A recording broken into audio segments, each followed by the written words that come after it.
Well, the sun is shining and we're here at the 10th leg of the Longines Global Champions Tour, back to its spiritual home in Valkenswaard. And as we expect, many of the top 30 in the world here, but just a few have really rose to stardom in their career, and we're lucky enough to be joined with Eric Lamaze. Thanks for joining us this morning, Eric.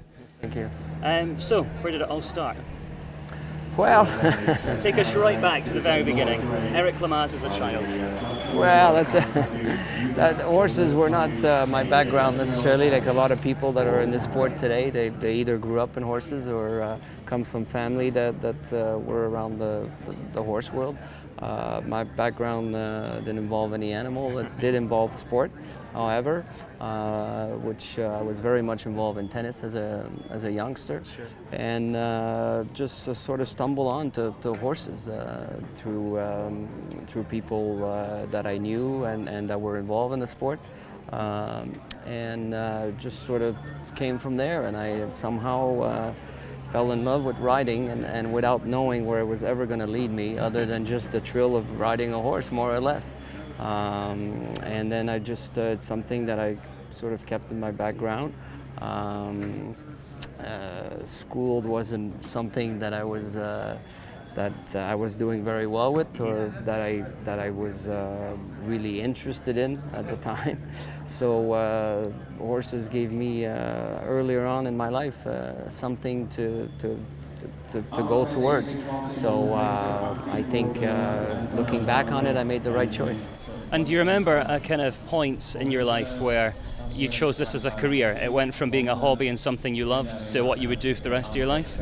It never really was a hobby, to be really honest. It was always anything that I did with horses was working. As a groom at the beginning, from really grooming horses to catch riding horses, to being an exercise rider.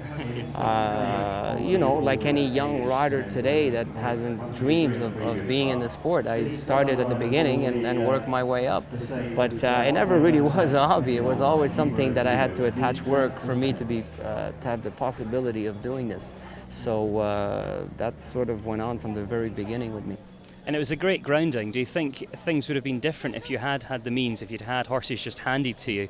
Do you think it's different? Does it give you a better grounding? Well, I don't know any other way. It's hard for me to say, but I sure don't regret the way that I came through the sport. I think I had to work very, very hard throughout everything that I ever did with horses, that it was with my business, or that it was for my career, or that it was for my customer or clients. I think I've always given it my best. So I don't know any other way of doing it in the sport other than the way that I've done it. So it's hard for me to comment on anything, but I don't regret anything. I think horses taught me hard work, discipline, and it's a very humbling sport on any given day. So you taught me a lot about that.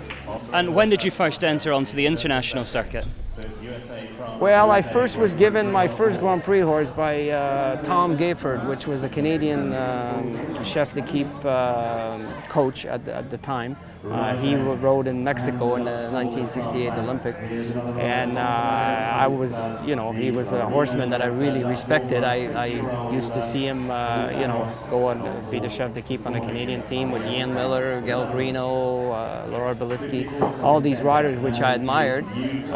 So when he asked me to ride one horse for him that one of his daughters had difficulty riding, I was really shocked and honored at the same time, and so I learned a lot from Tom, and so that was the first real sort of Grand Prix horse, which we called in those days. Sure, yeah. Now we go by height, obviously. Back then, even if it was 1.45 or 50, we called them Grand Prix. Grand Prix, yeah. But I learned a lot from Tom, and he really gave me my first opportunity in the sport, so I'm very grateful to him. So it grew and grew. You ended up at the Olympics. How did you train for that? Well, how did I train for that? Like everybody else, I guess. Hard a lot of work. hard work, Yeah. and everything else. And I was blessed and fortunate to have a great horse underneath me that allowed me to make it to the Olympic, and then not only allowed me to make it, but I for sure was sitting on one of the very best horses in the world going to an Olympic. And I think if you speak to any riders, when they feel they're riding the favorite, that it is extra pressure or not, you really feel like you have a legit chance at winning a medal. And for me, being my first Olympic, I felt that way. And for many riders, the Olympic medal is the sort of pinnacle of their career. It's what everyone aims towards. How do you stay motivated after it? You've done it, you've got the Olympic gold. How do you keep going? There's so many great competition now around the world. There's so many things, Global Champions Tour.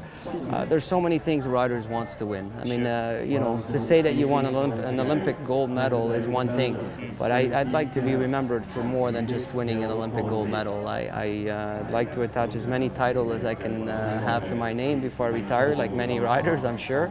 But every competition now, the prize money is substantial in every competition. So, you know, it's in our sport today, it's sort of like the Olympic Games every weekend. That's how I look at it. I mean, the Olympic are played with most of the same rider you see every weekend. It's a larger field, but I think, you know, any Grand Prix you can attach your name on is I think is an added bonus for me. And I mean, the Olympic gold is fantastic, but I wouldn't be happy just having that. Yeah, and the sport really has changed and adapted. And with the introduction of the Longines Global Champions Tour, how's that changed the sport?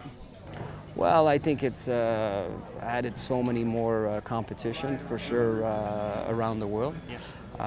Increased the prize money in our sport, you know, generously, and I think it also pushed other venue and other show to raise their standard and also raise the prize money. So you know, it's done a lot for the sport. I mean, on any given weekend now, you can go jump for so much prize money, and I think the Global Tour has a lot to do with that. And it provides the very best competition at every show. Most of the top 30 riders are there at every one of them. And I think you see great sport. So for sure the Global Champions Tour has done a lot for our sport. And how do you choose where to go? Because as you say, the calendar now is so jam-packed full of fantastic venues. We've got Spruce Meadows, of course, in your own country. We've got Aachen, and we've got the Global Champions Tour around the world. So how do you plan your calendar? Well, it depends on the horses that you have, how they're going. I think you have to choose wisely. It's not because there's a show every weekend that you necessarily have to go. I think your horses have to be fit to compete and feel like you have a legit chance of competing and being versus just participating. I think every horse has its peak and valley, and I think you have to respect that. I personally like going to competition that I feel I have a good chance of winning, and my horses are on form. So I think, and you don't know sometimes the answer to that until a few weeks prior a show or that. So I like to listen to my horses a little bit as far as what they're telling me result-wise and how they feel. Obviously we have to plan our tour earlier than 2 weeks before, but I try to make a schedule that's realistic for every horse to be fresh at every competition. Sometime because we like a show and we really want to be there, and it's it becomes a few weeks in a row for a horse, but then you have to find time to take a break somewhere along the line, which today in our sport is a bit difficult because, like I said, there are so many events, so many global tours that you're tempted to participate in all of them, and you want to, but at the end I think every rider's you know, only have a few very good horses to compete at this level, so I think you have to choose wisely. And you have been lucky with horsepower over the years. I think it's only right we've got to mention him, Hickstead. Such a good horse. Yeah, I think for me, you know, there's been so many great horses in the world, but for me, he was for sure one of the best horses in the world. You know, it's the only horse that I've ever rode that you could arrive at a show and win the first class if you wanted to, and do a jump off as fast as you wanted, and it wouldn't affect your Grand Prix at all. It just made it even better. So it's a horse that really enjoyed winning.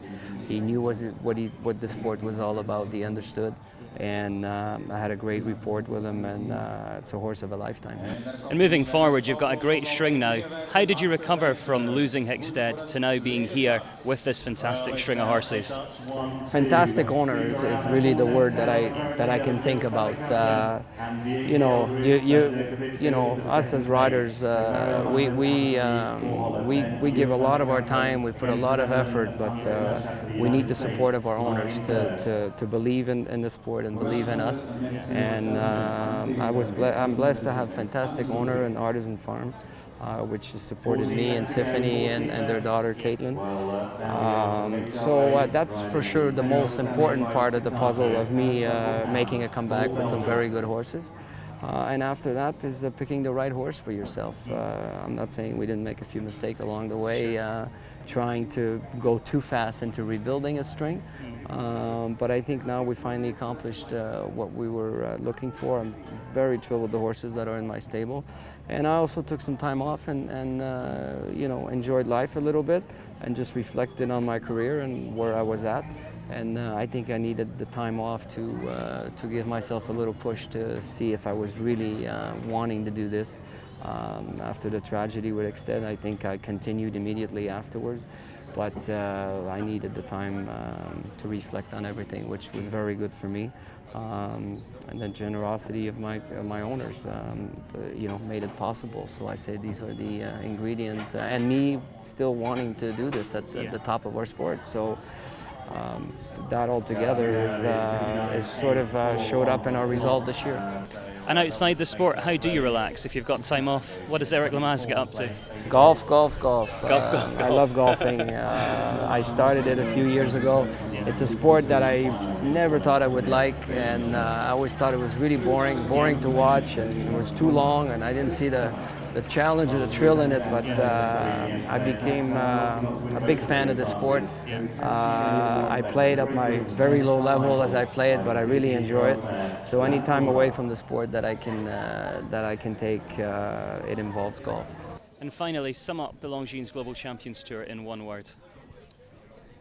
High class. High class. Eric Lamaze, thank you very much. Thank you.